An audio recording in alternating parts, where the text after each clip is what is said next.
And now it's my great privilege to introduce Neil McMillan. Neil is originally from Perth. That's the Scottish one, not the Australian one. And so he's home, kind of. He's lived in various different places. The two cities he's most spent time in are Glasgow and Barcelona. And right now he's back in Glasgow working for the University of Glasgow. He has been a teacher, a trainer, a materials developer. He's worked in the public sector, the private sector. He's worked as a freelancer. So he probably has a lot in common with nearly everyone here. Right now, he's back in Glasgow working as a teacher trainer and curriculum design projects at the University of Glasgow, but he spends a lot of his time in China working on projects in China. Without further ado, I would very much like to hand the floor over to Neil. Thanks, Neil. Thank you.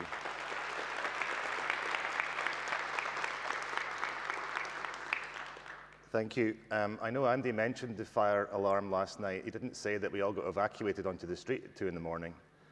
And this morning when I left the hotel, 2 fire trucks raced past, sirens blaring. The last movie I watched was David Lynch's Fire Walk With Me, and I've stopped believing in coincidences. So I know you had the safety announcement, but I'd just like to point out that you have fire exits to your left, right, and at the rear of the auditorium.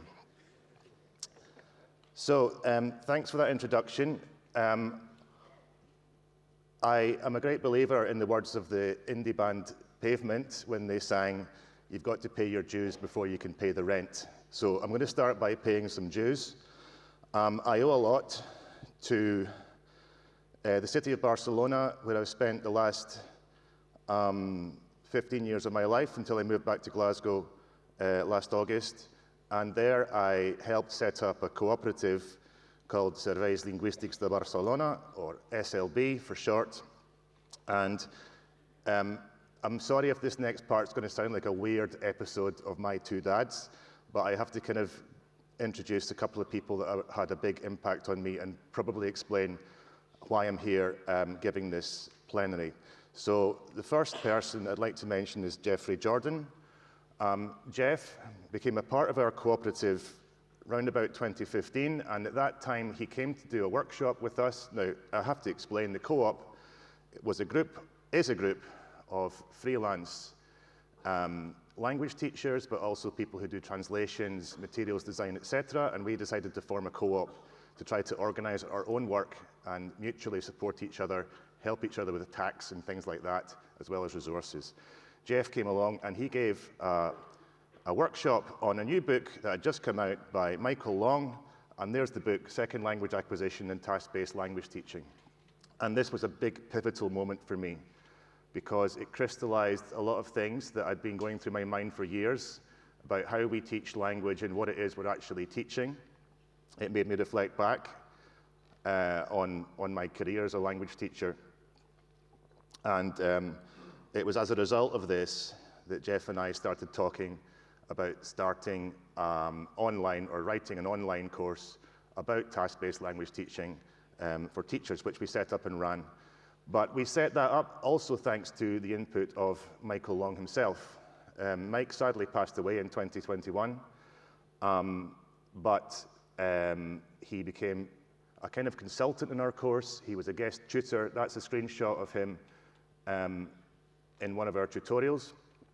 And he's greatly missed, but he kind of lives on in many ways, but in one small way he lives on in some of the materials and of course in his ideas, which form the backbone of our training course on TBLT. So, as I said, this book made me think back quite a lot. So the next dues I want to pay are about my time, my formative years as a teacher in the further education context in Scotland, particularly in Glasgow.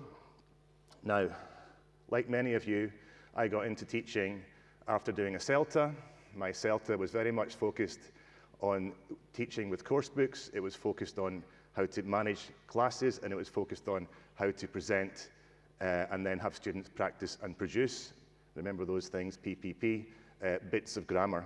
So you can imagine my shock when I started working with asylum seekers and refugees in Glasgow. So around about the year 2000, Glasgow had a big influx of refugees and asylum seekers, and there was funding for classes, and I got my first jobs through that. But course books were not working.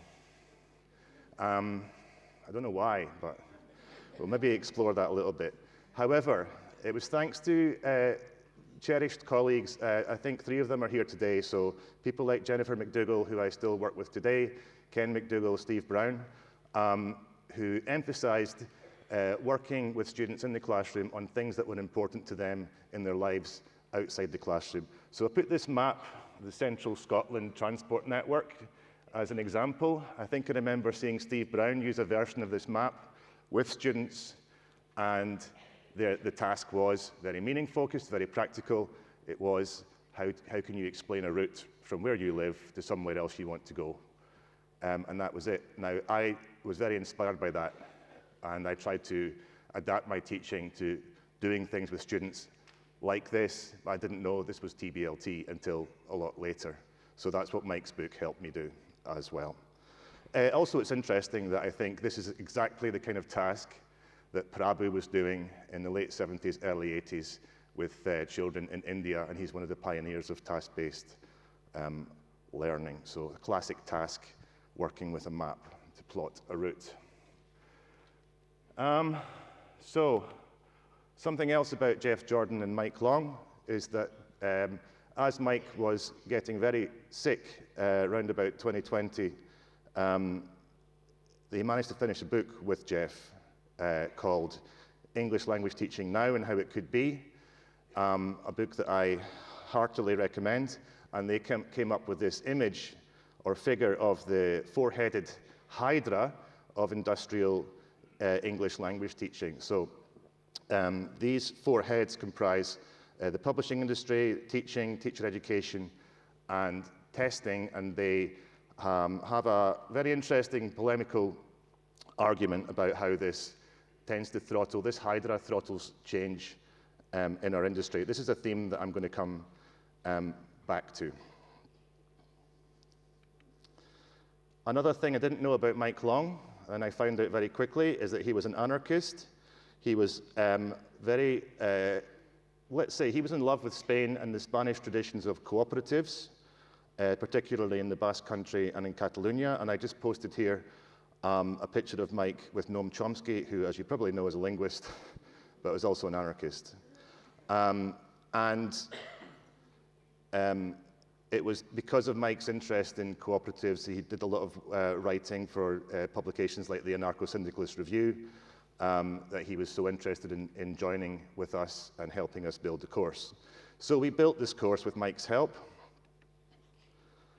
And in the last course that we ran, one of the participants asked if she could speak to me after a tutorial. Now, the first thing I thought was that she wanted to complain about Jeff. Now, no participant in our course has ever complained about Jeff, but if people were going to complain to me about something in those days, it was often Jeff Jordan. But it wasn't, and it turned out that this participant was Alexandra Popovsky, and she said, I'm the president of IATEFL, and I was like, oh, I had no idea we had the president of IATEFL in our course. Shows how much I pay attention to things.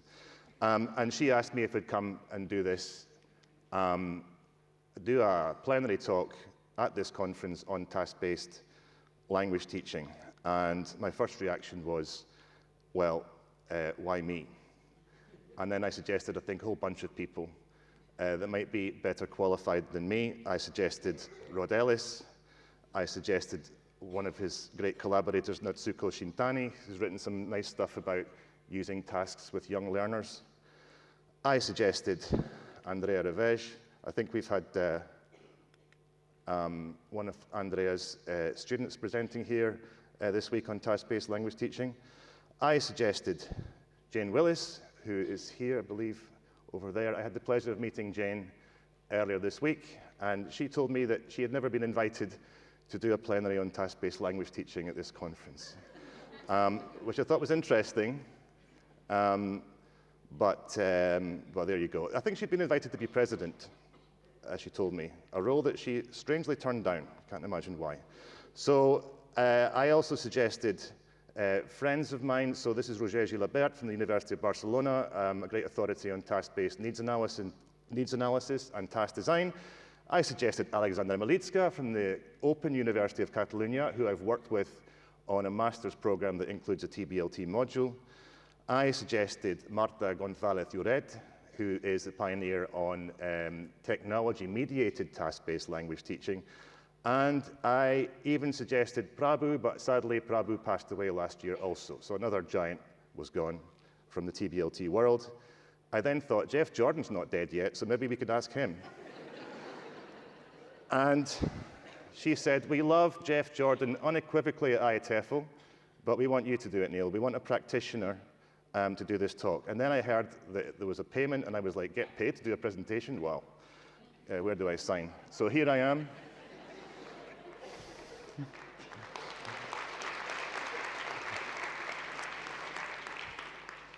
Enough of the preamble.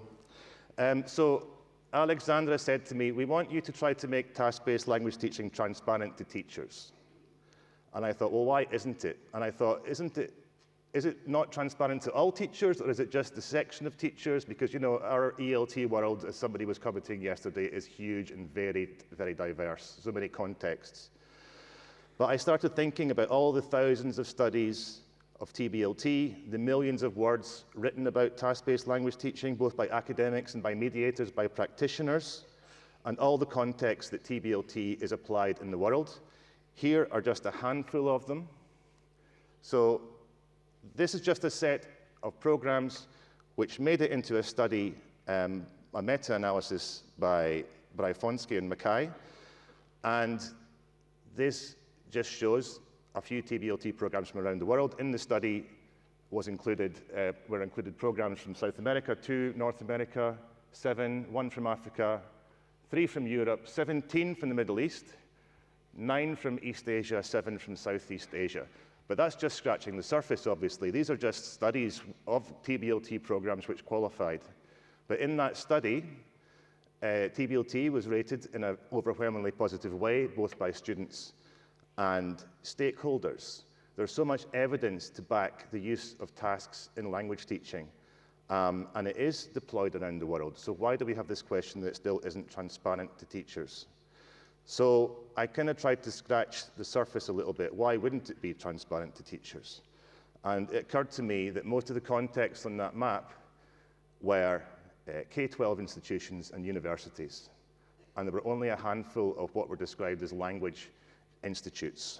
So language institutes I understood as kind of the private language sector, schools where people turn up for a language course, maybe for a particular reason, maybe for no obvious reason, but where I think industrial ELT dominates. I think this four-headed hydra that we mentioned dominates this sector, and ELT in this sector becomes much less of an educational endeavor and much more of a kind of profit-motivated endeavor.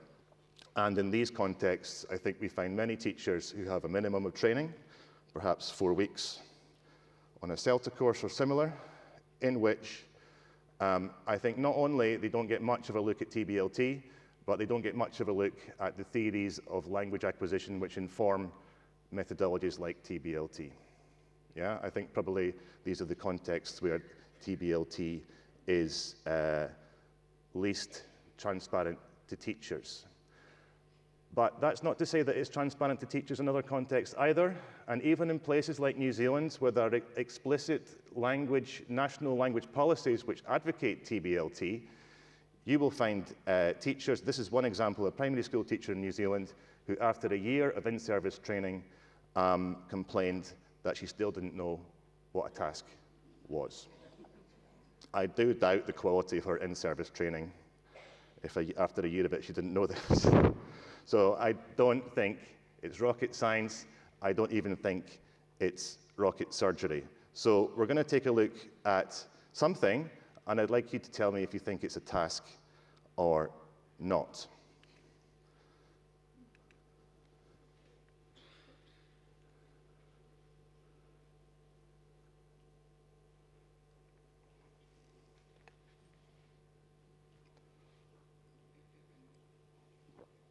So if you think it's a task, please raise your hand.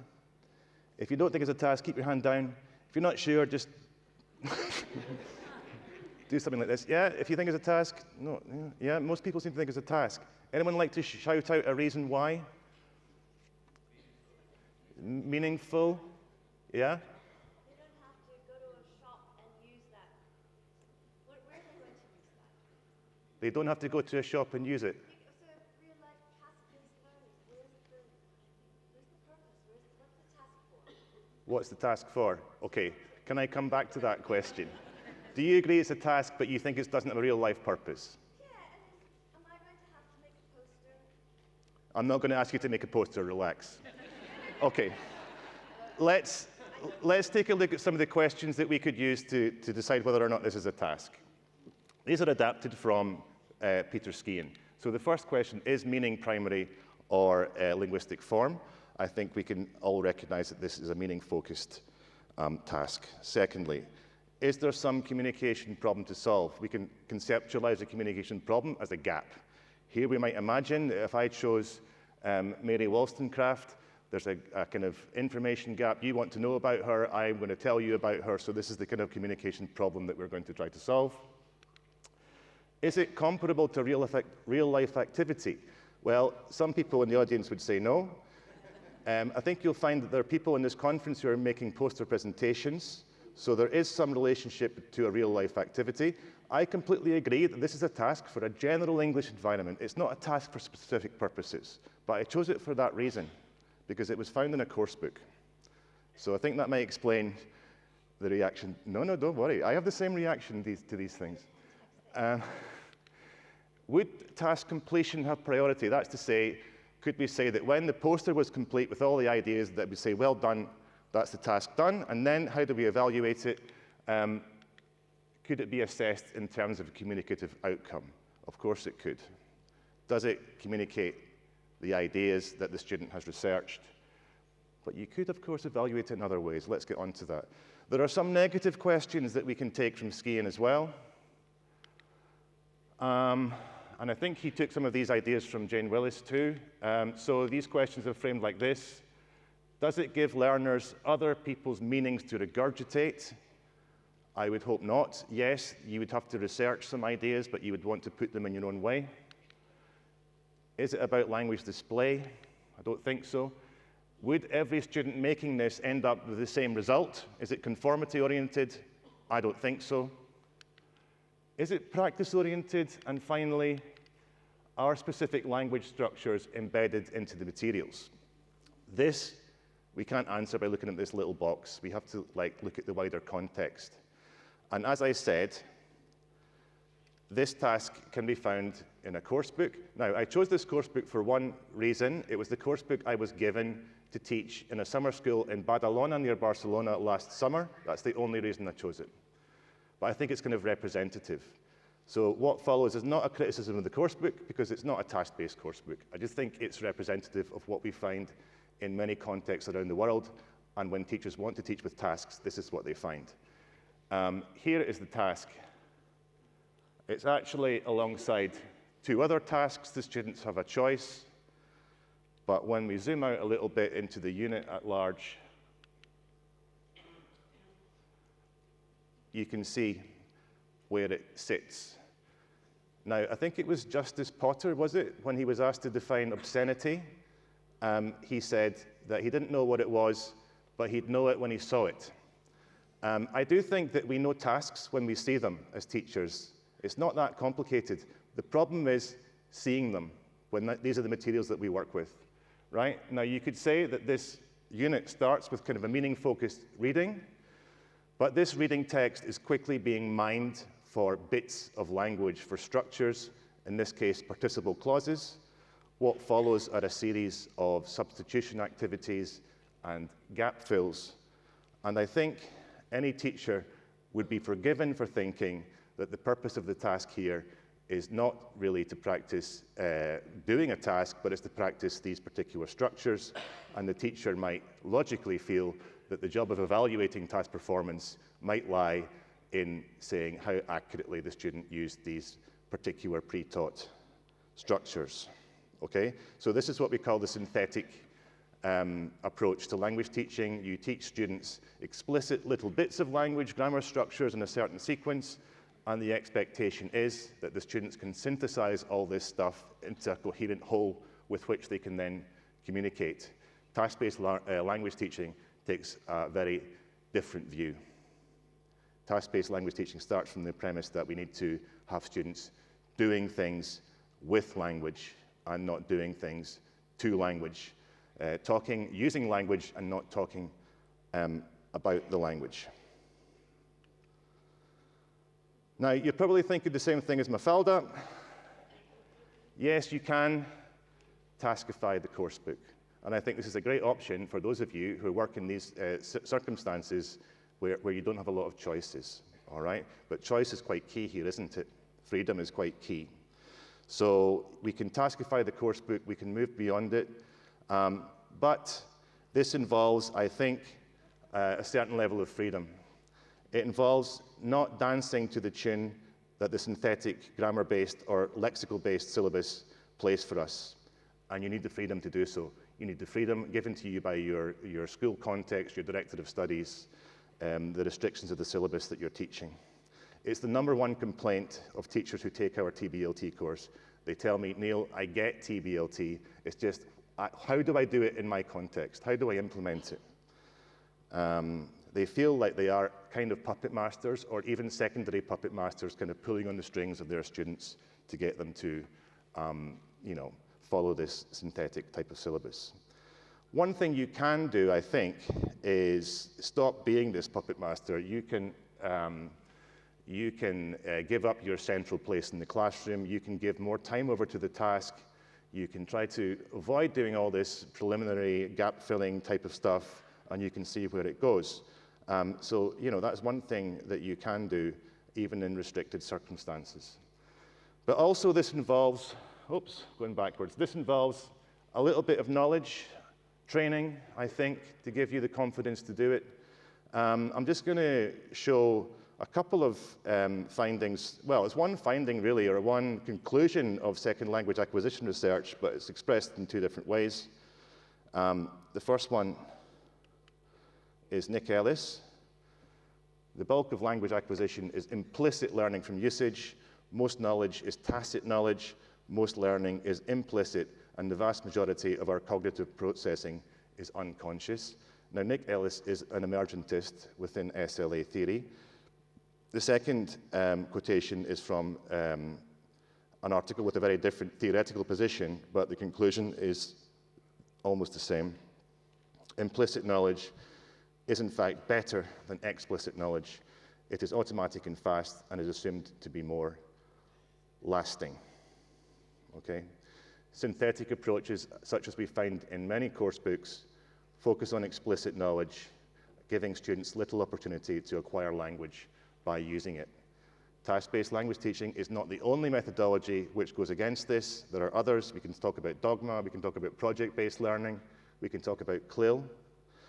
But I think teachers need to have the chance to look at these theories which inform, which justify these alternative approaches.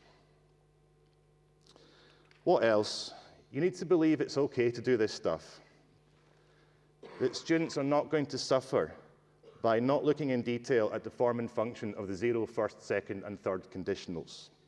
They are not going to fail an exam just because you spent more time on a task than on a gap fill. You need to believe to a certain extent in the mantra that learners don't learn what teachers teach, that just because participle clauses come up on the next page of the course book, that students are going to acquire them. I think we need to look to teach with tasks and use other approaches in which students can develop language at their own pace and following their own rhythm. Also, of course, to make curricular changes, we need time, we need money, we need investment. In those contexts where I think industrial interests dominate English language teaching, it's essential that that's changed by, investment. Teachers need investment in training. They need time to develop task-based syllabus, to look for materials, to do needs analysis of their students, etc. And Really, if you don't have those opportunities, I do not blame you for not using task-based language teaching. Why should you? Yeah, the circumstances are not favorable for you to do that. And why should that be so? I think the answer is maybe quite naive, it's maybe quite obvious, but I can't think of a better answer. I think it's because task-based language teaching, like the other methodologies I've mentioned, is not easily commodifiable. It can't easily be packaged. It doesn't give this illusion of linear growth as we accumulate structure by structure. It just doesn't suit capitalism.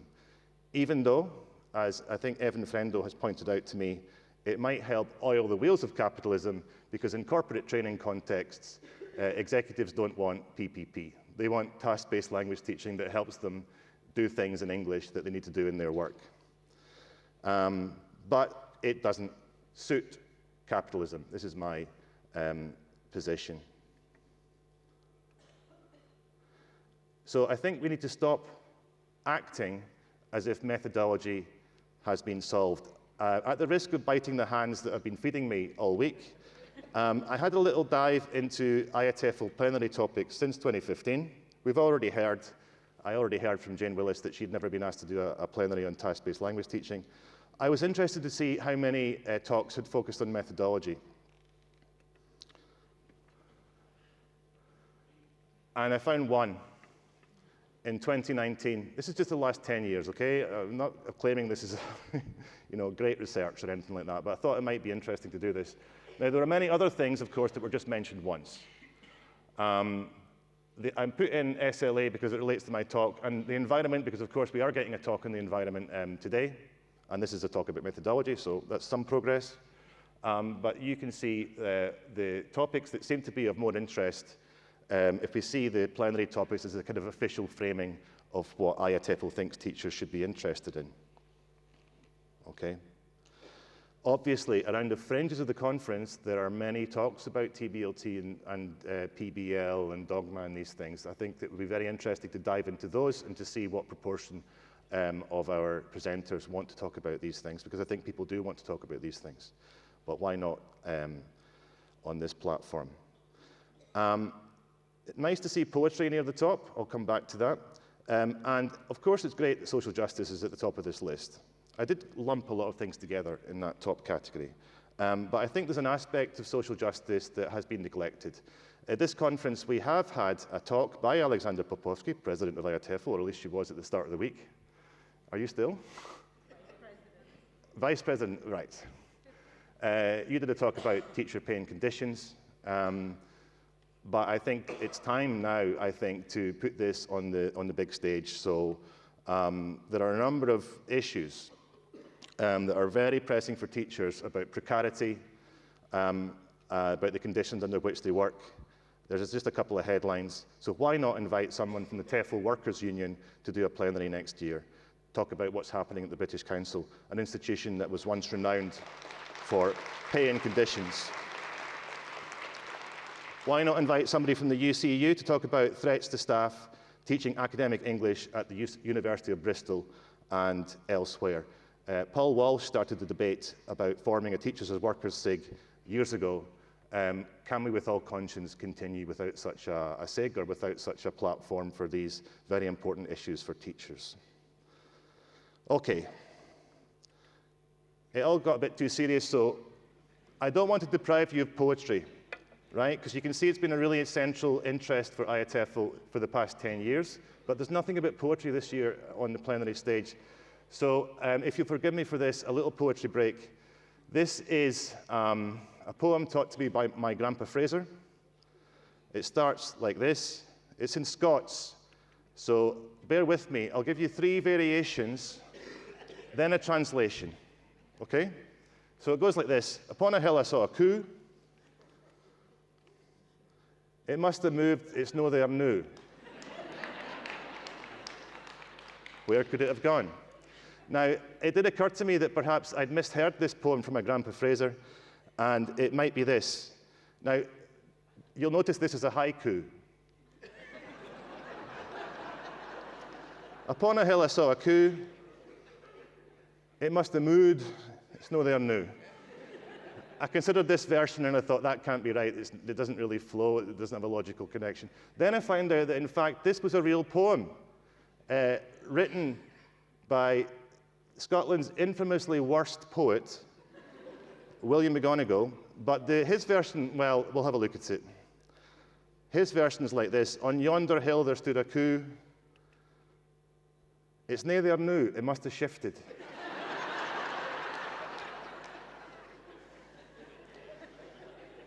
Now, if this is getting a little bit incomprehensible, here's the translation. In IATEFL programs since 2015, I saw something about methodology, but I'm damned if I can find it now.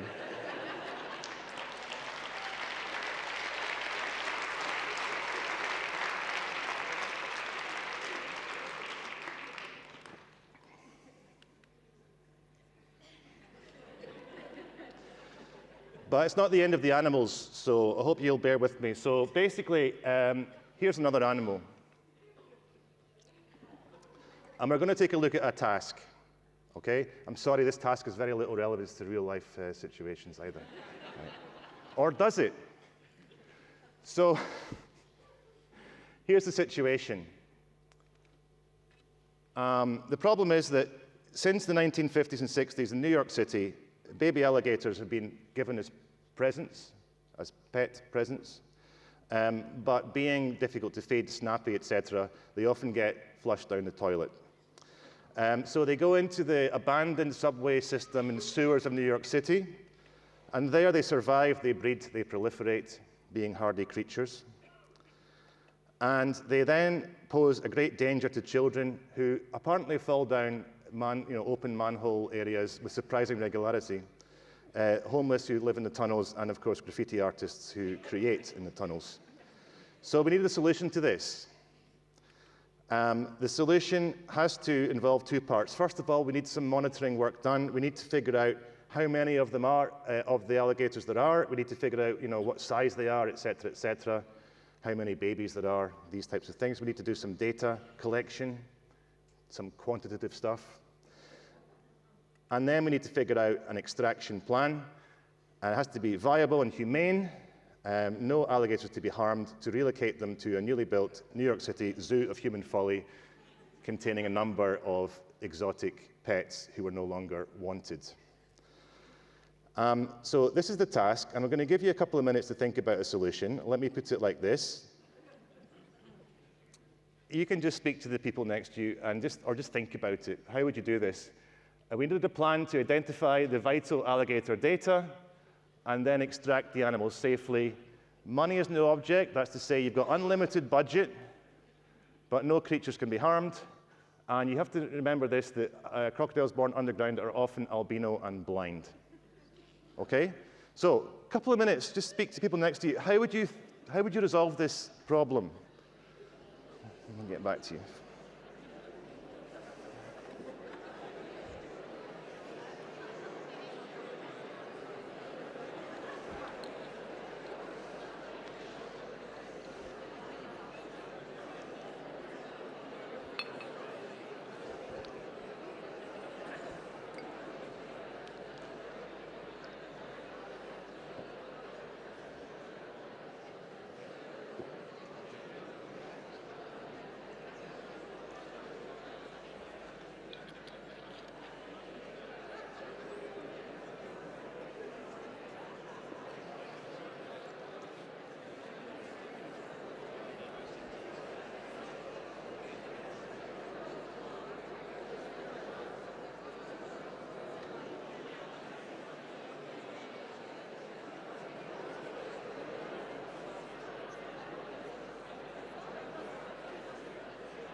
What? It's, yeah.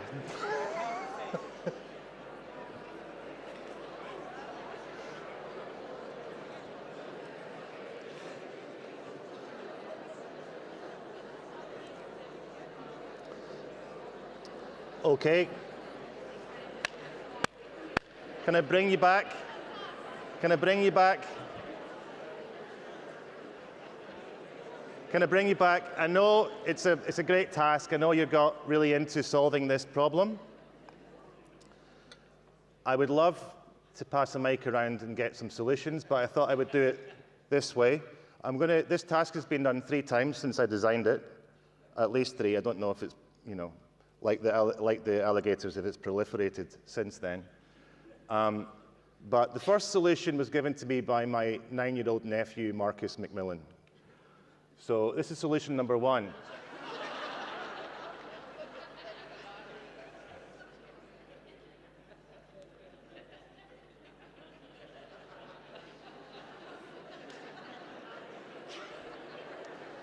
Love my nephew, Marcus McMillan. It was a bit more developed than this, but that was the essence of it. And then we played, I think, Minecraft Trumps or something. Okay. The next time I did this, it was with a group of teachers at, as Andy mentioned, I work in China. The University of Glasgow has a transnational partnership with the University of Electronic Science and Technology of China, based in Chengdu and Hainan. And once a semester, we have a professional development week, and I did a little thing about working with tasks and focusing on form. And we did this task. This was a mix of native speaker and non-native speaker teachers. Most of our teachers in China are Chinese English teachers. And they worked in groups, and this was I think this was the most interesting solution. So we'll go through it. I've condensed it a little bit. So they would send in drones with night vision cameras to locate the alligators. Logical.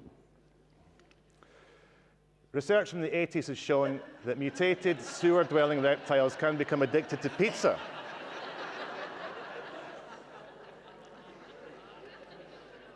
So the drones drop pizza over a period of 2 months, flavor meat lovers to develop an addiction.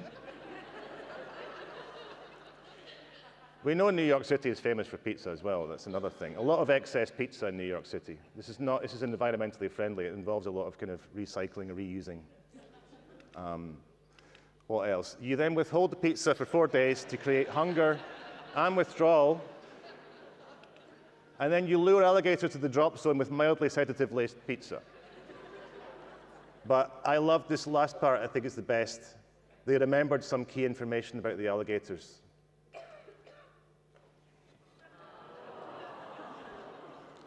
I think they also had something about Australian alligator wrestlers on hand, just in case one of them escaped. There was so much attention to detail in this solution. I loved it. So we had Marcus with his Lamborghini, these guys with their pizza solution.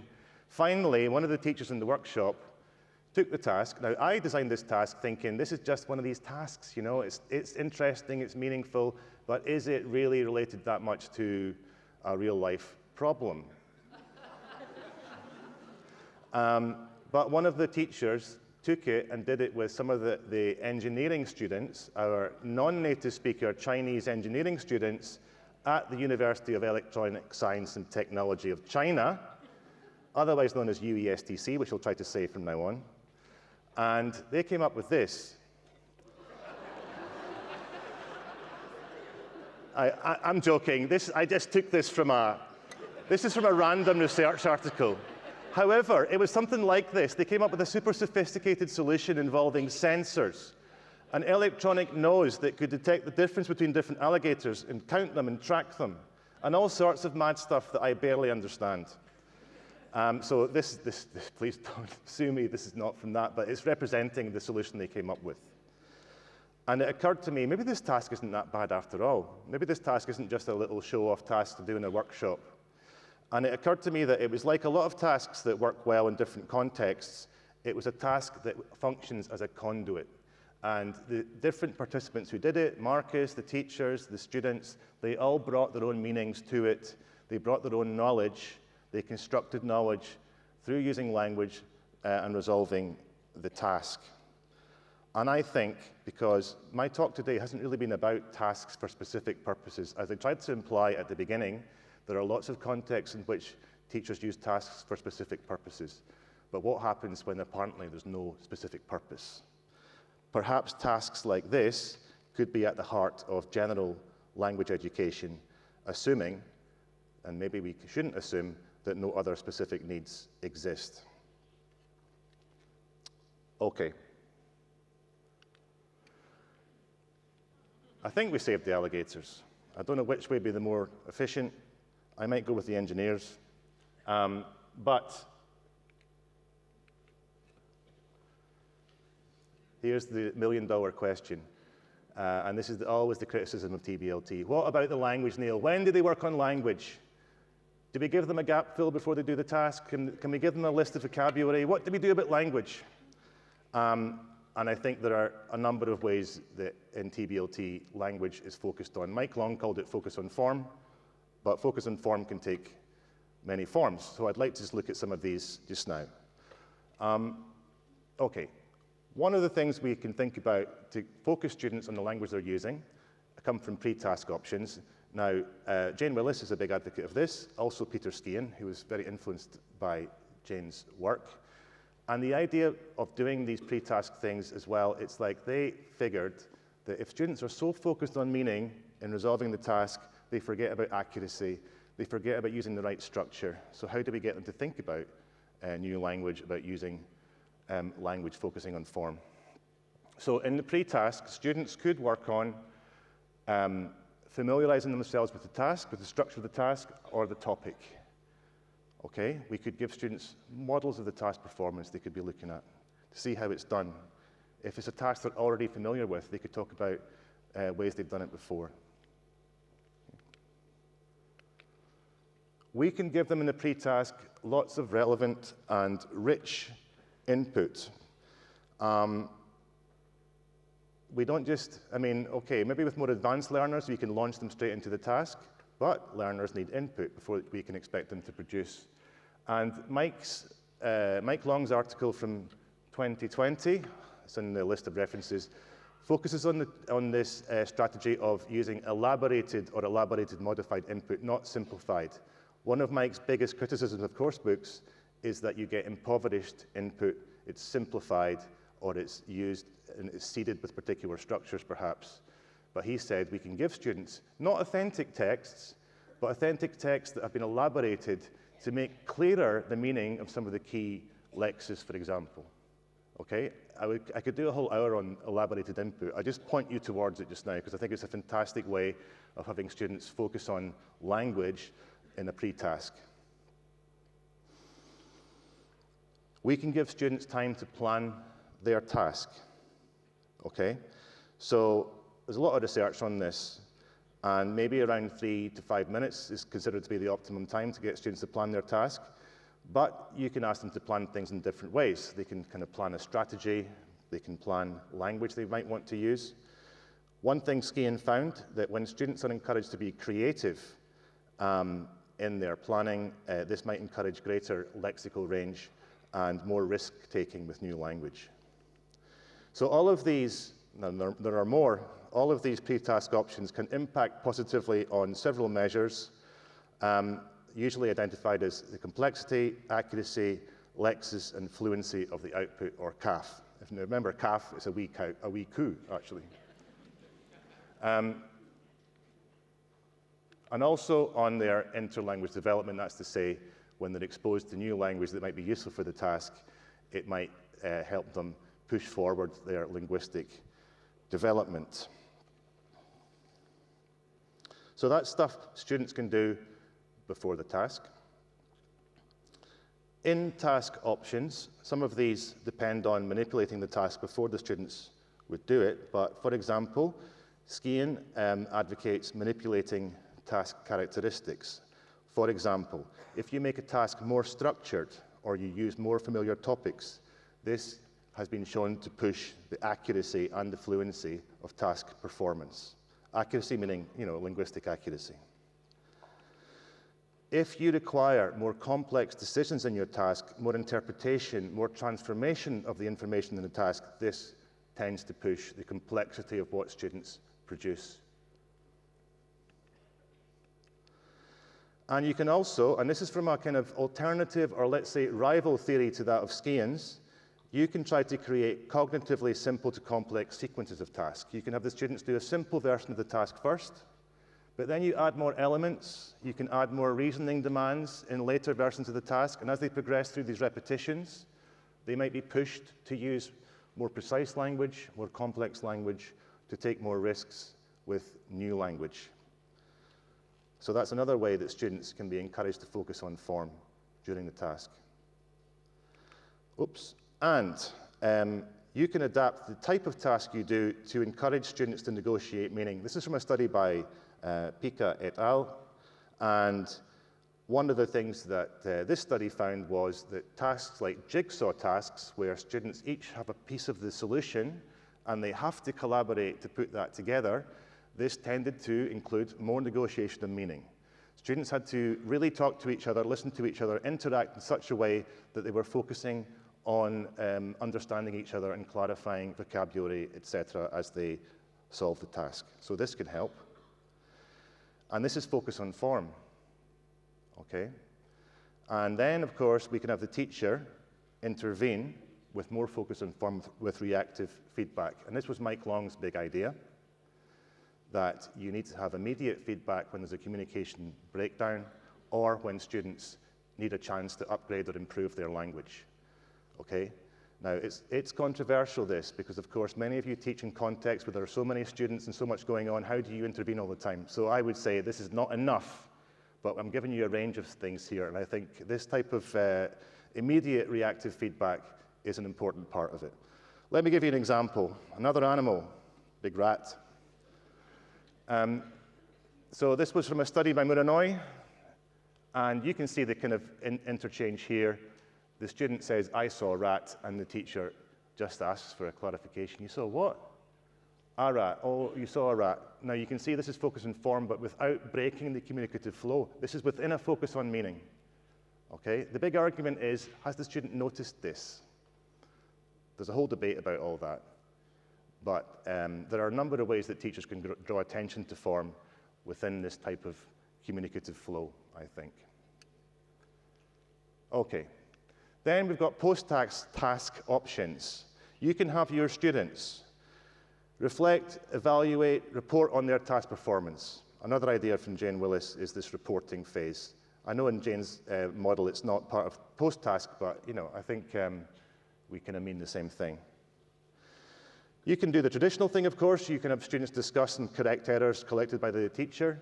If you can't do this immediate feedback, then, of course, delayed feedback is better than nothing.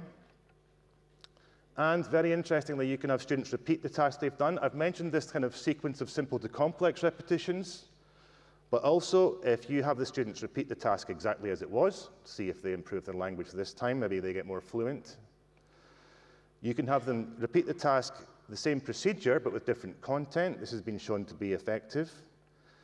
And by changing performance conditions. This is very interesting. So again, this is influenced by Jane Willis, but if you have a kind of private version of the task first, students do it in small groups, and then a kind of public presentation of it, or a recorded version, the foreknowledge that they're going to do it in public or they're going to be recorded seems to focus students on being more accurate, more precise in their lexical choices.